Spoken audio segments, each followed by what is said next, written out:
Work here. Today we're going to be talking about the ray model of light. So this is for Science 8 students studying light and optical systems. This is going to be topic 1 in your textbook.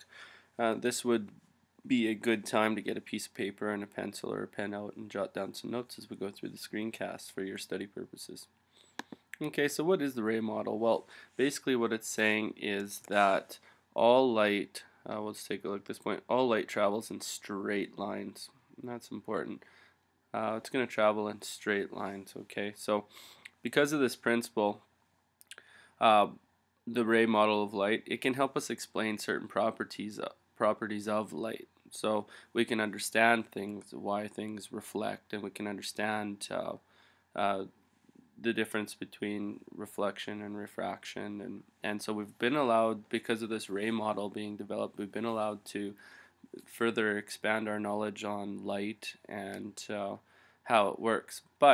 So it's called the ray model because a ray is a straight line that represents the path of a beam of light. So this ray, okay, and the word straight line or words straight line are going to go together. So it's talking about a beam of light, and it's always moving in a straight line, okay? And that's what we call a light ray. So you can just expect a beam of light going in a straight direction, and that's going to be a ray. So this is this ray model, whereas light travels in straight lines. So the ray model also, it doesn't just help us to understand the direction of light and refraction and reflection and such, but it also helps us to understand how shadows can be formed. So how do we produce shadows? Why is it not light on Earth all the time? What's happening as we rotate about our axes? What's happening to why is there no sunlight? Or it can help us to maybe understand an eclipse that occurs, and we've seen those occasionally. I'm sure you've seen one as well. How does an eclipse occur, right? So this ray model actually helps us to understand shadows, which thus helps us to understand a lot more.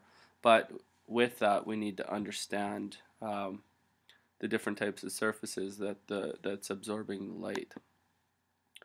So moving on, so the ray model just as a diagram, so basically what we have here is we have our heat, or our light source. Now it's emitting, because remember light is emitted through radiation, which is wave-like, but it moves in all different directions. So our light source is actually being channeled towards this direction in this ray model diagram. But what's happening is it's being channeled in this diagram through straight beams of light. So if you take a look at this light ray right here, it's a straight beam of light. Now they're moving in all different directions. So just as the sun, we always draw the sun going like this. Well, we draw it like that for a reason, because through radiation and radiant energy, it's actually radiated from all different areas of the sun and from all different directions, and it's in actually straight light beams. So that's kind of understand why would we draw a sun like that. So what happens here in this diagram specifically, we have this opaque image right here, which means it's not going to let light through, and it's going to produce a shadow, which is in the black, going up and down from these points up here. Okay, but the remainder of the light is going to travel in a straight line past or up until, in this opaque right here, image is actually going to absorb the light. So it absorbs the light. Okay, so it doesn't get through, and thus creating a shadow. But these light rays, notice that they're traveling from the light source in straight light rays or straight beams of light. Okay, so it travels in straight lines until it strikes the surface. So once it strikes the surface, the type of surface is going to determine the direction of travel. And so we're going to talk about transparent, translucent, and opaque. Okay, so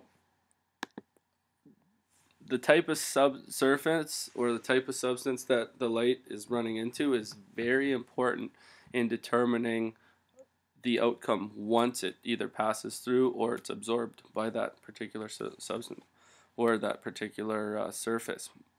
So if I was to look and my surface was transparent, okay, Well, that means that the light is going to continue through in a straight line. So if we take a look at this diagram over here, right here for transparent, it's actually discussing that the light, notice the arrows run in straight beams and they go directly through. They don't change directions, they just move in straight beams of light.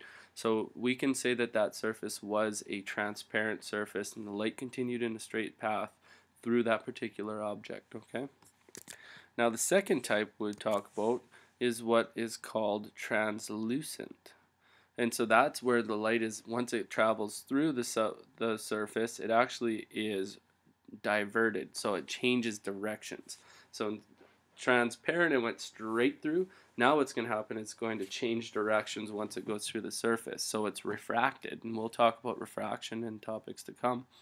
But after it passes through, it's refracted, not prior to. It hits the surface and then there's refraction, and it actually causes the light to change directions. Okay, so and we can take a look at this translucent diagram right here, and actually we see these beams of light coming straight and then they change directions. Okay, so that's called refraction, and this is in translucent surfaces only. Okay, and then the last that we'll talk about is these opaque surfaces. So this means that they're going to completely block and not allow any light through. So what happens is, if we take a look at this diagram down here now, is the light's actually going to hit this surface and it's going to absorb the light. So this is where we get that absorption. Okay, so it's going to absorb the light, and that's how we get shadows. Okay, it's going to produce shadows. Okay, so I'm just going to go back to the diagram prior, and now we see this opaque surface right here. Okay, and it's creating a shadow from that point to that point. We have a shadow. Okay, all of this black right here is a shadow. Well, that's because this here absorbed all the light and did not allow any to pass. Okay, so that's how the ray model works. So light travels in straight beams of light. Okay, its direction would be potentially altered based on the surface. If it's a transparent surface, the light is going to continue moving through in a straight beam of light, or in a light ray, from its source. If it's a translucent surface, then it's going to be refracted, and once it passes through that particular surface, it's going to change directions. And then the last is opaque, which means that it's going to hit that light surface, or that surface, and it's going to absorb all the light, and it's not going to allow any in or any to pass, which is going to create shadows. And we'll actually do some labs, and we'll work with this ray model to help you better understand it, give you some kind of more real world examples of how it works, and show you exactly how it works as well. Okay, so that's the ray model of light, guys. I hope this has helped you to expand your knowledge. I hope you've wrote some of these things down, drawn some of the diagrams. Okay, and I look forward to seeing you on the new screen, or the next screencast. So thank you for tuning in. See ya.